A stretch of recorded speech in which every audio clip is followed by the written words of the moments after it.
Bonjour les artistes, je vous souhaite la bienvenue à l'atelier de l'association Pictura & Co. Cette vidéo est le support du tutoriel que vous retrouverez dans les guides Les secrets du pouring en page 76. Je vous propose de réaliser un swipe avec simplement les produits de la gamme Ovatrol, c'est-à-dire le Floetrol et l'Ocytrol qui est l'activateur de cellules.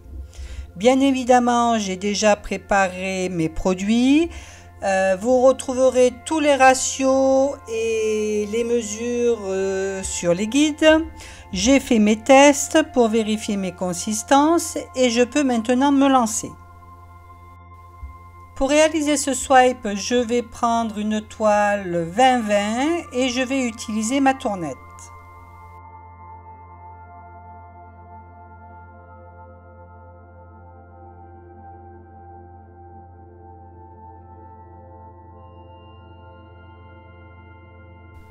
Vous versez votre base blanche que vous avez préparée suivant les ratios que je vous préconise.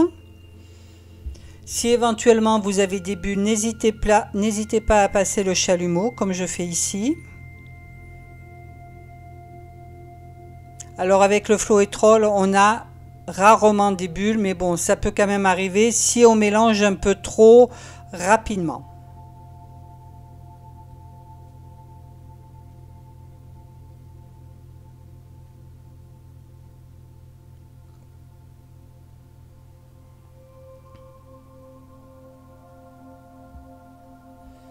Je vais disposer mes couleurs au centre de mon coussin. Alors pour cette réalisation, il faut quand même un peu de matière, donc n'hésitez pas à mettre de la couleur parce qu'il va falloir recouvrir entièrement la toile.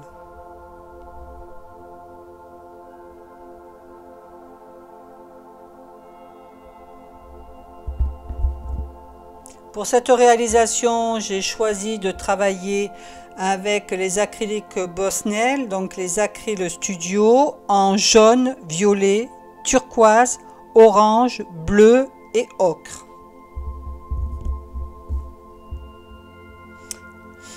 Vous voyez, je mets assez quand même de couleurs au niveau de ma toile. Alors ici, je les superpose, mais vous pouvez les disposer comme vous voulez. Une fois que vous êtes satisfait de la quantité de couleurs, vous allez déposer votre activateur de cellules donc, que j'ai fabriqué avec l'Ocytrol. L'Ocytrol, c'est un activateur de cellules de la marque Ovatrol. N'en mettez pas trop, ça ne sert à rien, parce qu'autrement ça fait un peu pâté. Et ce que j'aime bien faire, moi, je rajoute quelques filets de couleur également sur mon couteau. Donc l'activateur il est blanc et vous allez voir, je vais mettre un petit peu de couleur sur mon couteau également.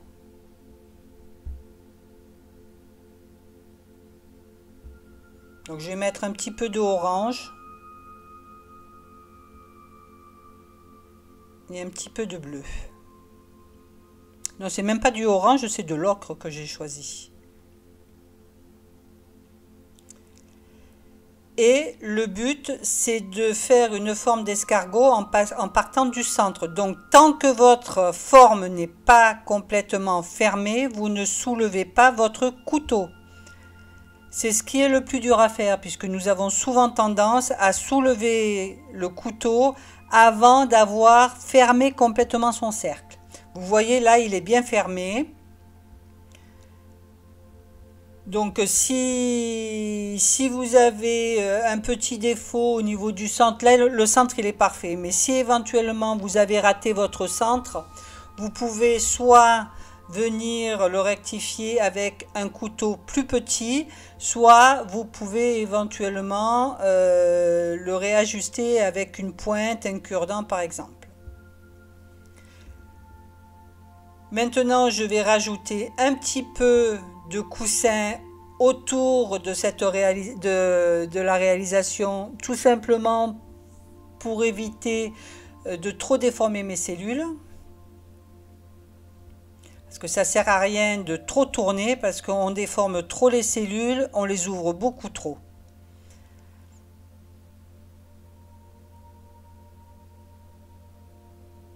Pensez à bien recentrer et pas besoin de tourner violemment. Vous voyez, je ne fais que étaler mon coussin en fin de compte.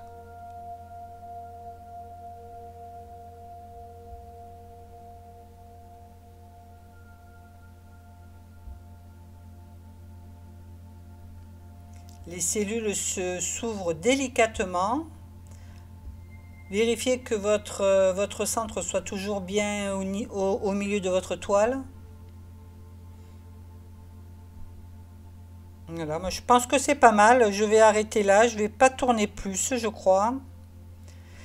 Observez toujours, hein, attendez, ne vous précipitez pas. Vous observez pour savoir comment réagissent les cellules.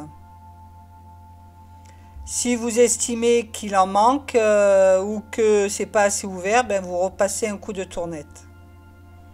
Pensez à bien rectifier les retours de la toile comme je fais. Voilà, je trouve qu'il est pas mal. Je ne sais pas ce que vous en pensez.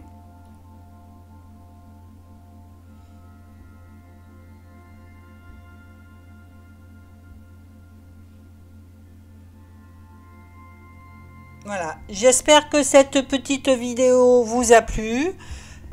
Je vous dis à bientôt sur la chaîne YouTube et en attendant, je vous embrasse et je vous souhaite une belle journée artistique. Au revoir.